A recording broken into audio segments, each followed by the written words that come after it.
Hi అండి, welcome to Missamma world.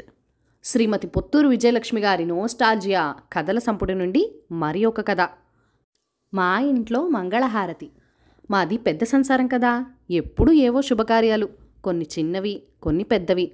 వేడుక ఏదైనప్పటికీ బలగం మరీ బాగానే ఉండేది. పెళ్ళైతే తప్ప బయట వాళ్ళని పిలవటం ఉండేది కాదు. మేమింతమందిమి ఉండగా బయట వాళ్ళెందుకు దండగా. సందర్భం ఏదైనా శాస్త్రోక్తంగా జరగాలి. కాస్త తేడా కూడా రానిచ్చేవారు కాదు మా పెద్దవాళ్ళు. శుభకార్యం అంటే ఆ దంపతులు పీటల మీద కూర్చోవాలి. పసుపు వినాయకుడు పూజతో ప్రారంభం, మంగళహారతితో ముగింపు. ఆ కార్యక్రమం పూర్తవుతోంది అనగా మా ఇంటి పురోహితులు వెంకటేశ్వర్ల గారు, పుట్టింటి వారు కట్నాలు తెచ్చారా, తెస్తే తీసుకురండి, ఆడపిల్లల మంగళహారతి సిద్ధం చేసుకోండి అని కేక పెట్టేవారు. ఆయనది కంచుకంఠం. మైక్ అవసరం లేకుండానే వాకిట్లో గేటు దాకా వినిపించేది. ఆ మూల ఈ మూల ఉన్న వాళ్ళందరూ పొలోమని హాల్లోకి చేరిపోయేవాళ్ళం.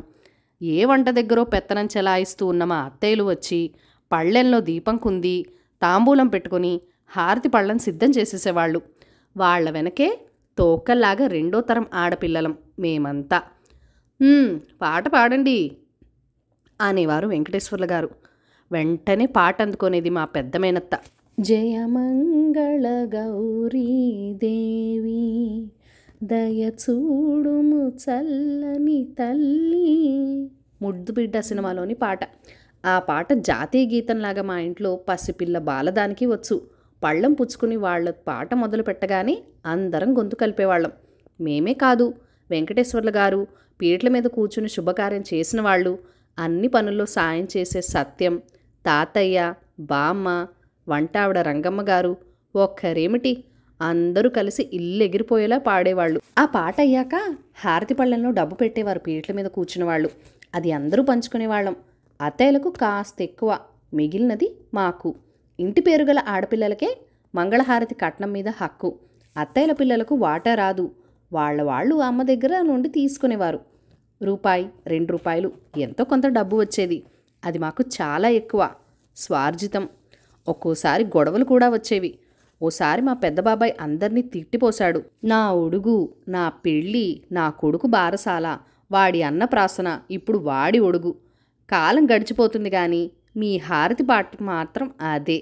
విని విసుకొస్తోంది. ఇంకో పాట నేర్చుకుని పాడరాదటే పెద్దక్కయ్య అన్నాడు. సరిగ్గా నేను అదే అనబోతున్నా. ఆ సినిమా పాట తప్ప ఇంకో పాట రాదు వీళ్ళకి. అదొక్కటే పాడి ఆ పాటికి ఎన్ని హారతి పళ్ళం డబ్బులు వసూలు చేశారో అన్నారు మా పెద్దనాన్న. మా పెద్దత్తయ్యకి పౌరుషం వచ్చేసింది. రావని మీకు చెప్పామా, బోలెడు వచ్చు, కాకపోతే ఇదైతే అందరికీ వచ్చు అని ఇదే అందుకుంటున్నాం.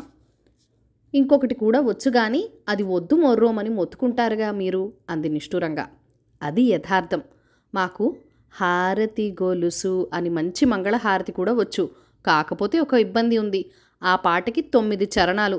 అప్పటికే చాలాసేపటి నుండి కూర్చుని కాళ్ళు నడుము పట్టేసి అంటారేమో అని మొదలు పెట్టగానే ఇది వద్దు, జయమంగళ గౌరీయే పాడండి అని ప్రాధేయపడేవాళ్ళు. అయితే మీరు కాకపోతే ఫకీర్ అన్నట్టు అయిపోయింది మీ వ్యవహారం.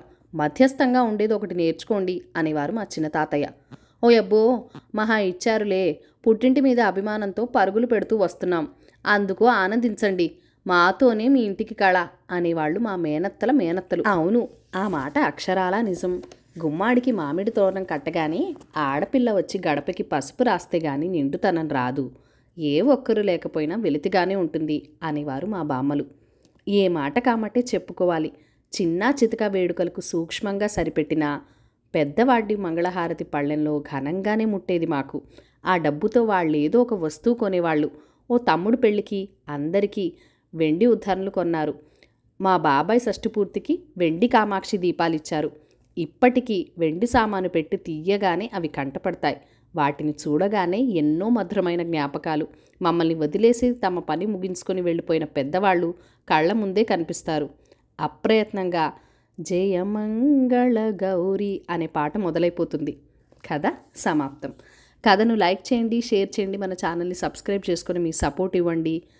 మీ అమూల్యమైన ఫీడ్బ్యాక్ అండ్ సజెషన్స్ నాతో కామెంట్ సెక్షన్లో కూడా షేర్ చేసేయండి.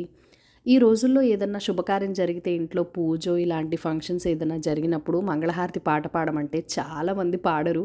ఒక్కోసారి అయితే పంతులు గారే ఆయనకొచ్చిన మంగళహారతి పాట పాడేస్తూ ఉంటారు.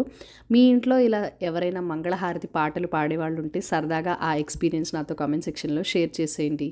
Bye bye.